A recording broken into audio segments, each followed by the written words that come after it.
Ils ont enterré l'affaire espagnole, Opération Trinity. Seul Spoutnik écrira quelques rares lignes en français. 2 Français à la tête de ce réseau, mettant en lumière plus d'1 million de fichiers pédos. Un réseau qui était en train, grâce au soutien des services sociaux espagnols leur procurant des jeunes garçons, de mettre en place des formules voyage tout compris pour le Maroc, où les petits garçons allaient être fournis avec le voyage, l'hôtel. À présent, il est l'heure de dévoiler notre enquête sur ce réseau. Nous avons cherché des médias, des policiers, des journalistes, prêts à nous seconder pour faire exploser l'information. Nul n'a répondu présent. Alors aujourd'hui, nous prenons ce risque, seuls et sans filet, et nous allons vous dévoiler ce que nous avons trouvé. Les réseaux ne doivent plus être protégés, et notre engagement dans ce combat nous impose de l'exposer, peu importe les risques. D'abord et brièvement, sachez que ce réseau opère depuis au moins 40 ans. Les têtes changent, certaines têtes tombent, mais le réseau prospère à travers le monde et en Europe depuis des décennies. Dans les années 80, un réseau tombe aux USA, mettant en lumière le plus gros trafic pédopornographique du pays à l'époque. Les contenus pédos proviennent d'Europe. Le réseau continue et tombe à nouveau dans les années 90. Le réseau de Valence. Les têtes changent et le réseau perdure. Pour retomber une énième fois en 2016. Là, nous retrouvons plusieurs responsables. D'abord les secondaires, dans les noms de Miguel Avilés Fernandez, Martin Rafael Chanza Almudever, José Cardona Serra, Fernando Aguilera Garrido, Youssef en Nassiri, puis les dirigeants principaux dans les noms de Christian Arson et Jean-Luc H. Baker, souvent nommé Jean-Luc H. Mis en prison à titre préventif en 2016, Christian Arson et Jean-Luc H. Baker seront libérés sans la moindre raison, et après 3 ans de préventive en attendant leur procès, quelques jours seulement avant de passer au tribunal. Corruption évidente et effrayante de la pédojustice espagnole. Les hommes disparaîtront dans la nature, bien évidemment. La France n'extradant pas, il y a de fortes probabilités qu'ils soient cachés parmi nous, sur le sol français. Il sera dit que Interpol les recherche, mais mensonge habituel, aucun d'eux ne figure sur la liste Interpol des gens recherchés. Les infos dans les médias sont erronées, mais nous parviendrons à remonter une info capitale. Nous sommes retournés sur le passé de Jean-Luc H. Baker. Avant d'arriver en Espagne, il produisait des films porno en France. Et il travaillait pour Michel Ricot et Gérard Menou. Gérard Menou, aussi connu comme le roi du porno en France à l'époque, travailla avec Daniel Messinger, premier fournisseur en matériel vidéo de Gérard Menou. Les extraits de ces dites productions furent retrouvés dans les CD-ROM de Zandvoort.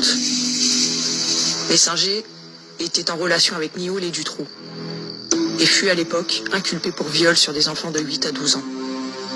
Gérard Menou, lui, était aussi en relation avec Dutroux, confession de sa propre voix. Nous avons donc Jean-Luc H. Baker à la tête d'un trafic de petits garçons pour du contenu pédopornographique en Espagne, qui travaillait avec un homme connecté directement au réseau Zandvoort et Dutroux.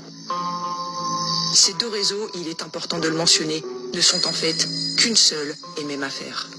Dutroux ou Zandvoort, c'est la même histoire, les mêmes personnes impliquées, et là, nous avons sous la main un homme qui travaille au tournage de films porno, révélé à l'époque comme dissimulant de la pédopornographie. Vous faites le lien ? On pourrait croire que déjà tout ceci est énorme. Pourtant, ce n'est pas tout. Loin de là. Est-il nécessaire de mentionner qu'en plus de tout cela, après plusieurs années de préventive, ils furent libérés juste avant le procès afin de pouvoir s'échapper ? De quoi avait-il peur ? Quel nom aurait-il pu donner ? Quel réseau cachait-il ? Les connexions sont rapides. Dutroux, Zandvoort, Trinity. Encore une fois, le même réseau. Nous venons de tomber sur une affaire qui n'est autre que la descendance même de Zandvoort et Dutroux réunis. Le réseau opérait caché derrière une société que les journalistes nommeront HOM. La société n'existait pas. Alors, jouant avec l'algorithme de Google, en modifiant le nom, en retirant, en ajoutant des lettres, nous trouverons le Saint Graal. La société porte en réalité le nom de HCOM Production SL. Elle est domiciliée au 46 rue Tapioles à Barcelone.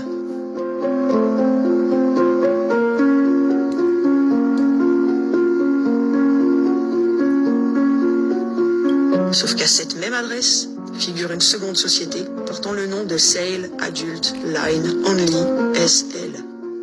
Traduisons, vente adulte seulement. Cette société appartient à Frédéric Ernest né Sanson. Une société au nom évocateur qui est domiciliée à celle de Hcom SL, dissimulant un trafic pédophile. Mais nos trouvailles ne s'arrêteront pas là. Dans les registres du commerce espagnol, nous découvrirons avec stupéfaction que Jean-Luc Ashbaker était le gérant de Sale Adult Line Only. Les deux sociétés sont donc intrinsèquement liées. Alors pourquoi il n'est pas fait mention de cette dernière, ni du nom de son propriétaire? Nous le comprendrons par la suite. Nous recherchons donc tous les Frédéric né Sanson du monde entier, précisément Frédéric Ernest né Sanson. Le deuxième prénom de cet homme vaut de l'or. Nous trouvons en France un Frédéric né Sanson. Accrochez-vous. Ce nom ne vous dit probablement rien, mais cet homme est très important. À ce stade, nous n'avions pas la preuve qu'il s'agissait du même homme, car aucun papier officiel ne mentionnait son fameux deuxième prénom. Et après des mois d'enquête, nous abandonnions l'idée de trouver cette fameuse preuve. La preuve que le Frédéric né Sanson français était bien celui portant Ernest comme second prénom. Jusqu'au jour où nous tombions sur le Saint Graal. Un vieux registre du commerce français, le seul n'ayant été modifié pour dissimuler les preuves mentionnant ce Frédéric comme portant en deuxième prénom Ernest. Il n'y a aucun autre homme portant ce nom complet. Cependant, avant de continuer, mentionnons une petite chose. Nous ne portons accusation de rien. Nous exposons les faits et le fruit de notre travail. Voici le profil de l'individu. Il eut fait campagne pour la République en marche de Macron. Il était le grand chancelier de la loge franc-maçonne Memphis Mizraïm International.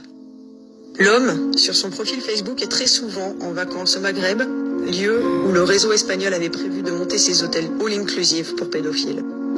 Et accrochez-vous encore. Il a une société parisienne se situant à 5 numéros de l'appartement de Jeffrey Epstein, avenue Foch. Cela fait beaucoup, beaucoup trop pour croire que tout ceci est une coïncidence.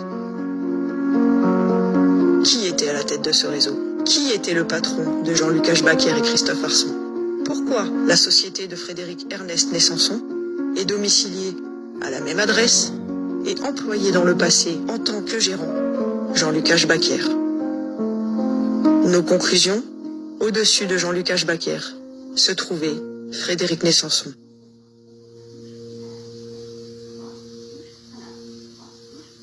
Rappelez-vous, ils ont enterré l'affaire du trou en Belgique, allant jusqu'à éliminer les témoins. 30 témoins assassinés, passés sous la coupe du suicide.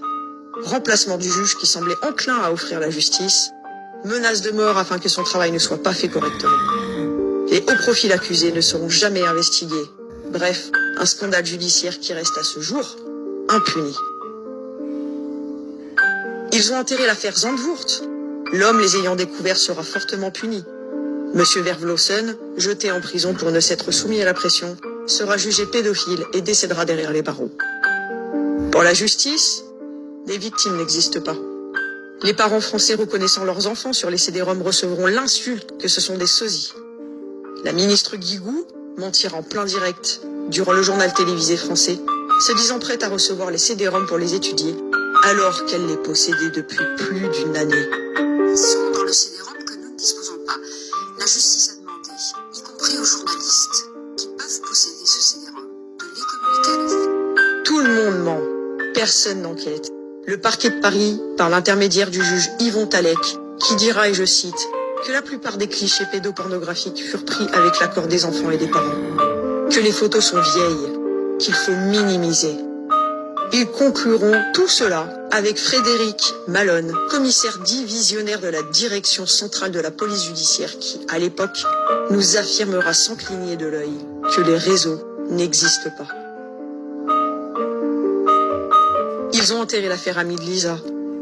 usant d'un stratagème bien trop connu et si répétitif de l'incrimination des dénonciateurs. Ce n'est plus les réseaux qui tombent et les pédophiles qui sont jugés. Non, en France, ce sont les dénonciateurs et lanceurs d'alerte qui sont emprisonnés. Ils ont enterré l'affaire du Corral, où il est possible de retrouver toute la petite brochette pédophile de l'Élysée, Jacques Long y compris. Monsieur Olindre, à l'époque, dénonçant que ce dernier eût sodomisé un jeune garçon handicapé, la tête dans un seau de merde, jusqu'à ce que mort s'en suive. Ils ont enterré l'affaire d'Outreau, blanchissant tous les accusés, omettant de parler du réseau similaire qui s'opérait à 2 immeubles de là, et ne préciseront jamais que certains sont retombés pour des faits similaires. Étrange pour de soi-disant innocents.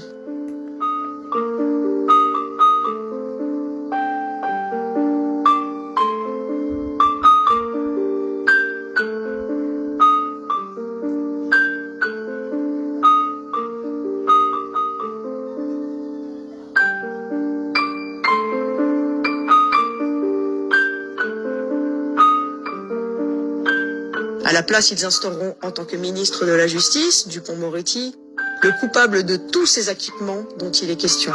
Personne ne semble faire le rapprochement qu'un tel avocat fut désigné pour représenter un groupe de pédophiles sans le sou et vivant en HLM. Un ténor du barreau, pro de l'acquittement, défendant des petites gens de quartier populaire dans une affaire où les enfants victimes nomment des notables comme étant les agresseurs. Comprenez-vous à présent ? Ils ont enterré toutes les affaires de réseaux pédophiles, car toutes mentionnaient à un moment ou à un autre un magistrat, un franc-maçon, un juge, un responsable des services sociaux, un directeur d'association pour enfants, ou une tête politique œuvrant pour ce gouvernement ou un précédent. Ils enterrent tout ce qui pourrait remonter aux plus hautes instances du pays. La désinformation obtenue par le bras armé de nos dirigeants s'opère par l'intermédiaire des médias. Pas un en particulier, mais tous. D'un commun accord, nul n'a autorisation de faire étalage de ces réseaux qui sont pourtant sous votre nez. Et le réseau espagnol ne fut jamais, au grand jamais mentionné dans aucun média français. Quelle conclusion en tirez-vous ?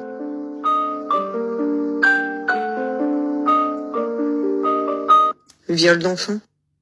À quand la fin du silence ? Stoppons les réseaux pédophiles. Stoppons les réseaux pédophiles. Stoppons les réseaux pédophiles. Stoppons les réseaux pédophiles. Stoppons les réseaux pédophiles. Stoppons les réseaux pédophiles. Stoppons les réseaux pédophiles. Stoppons les réseaux pédophiles.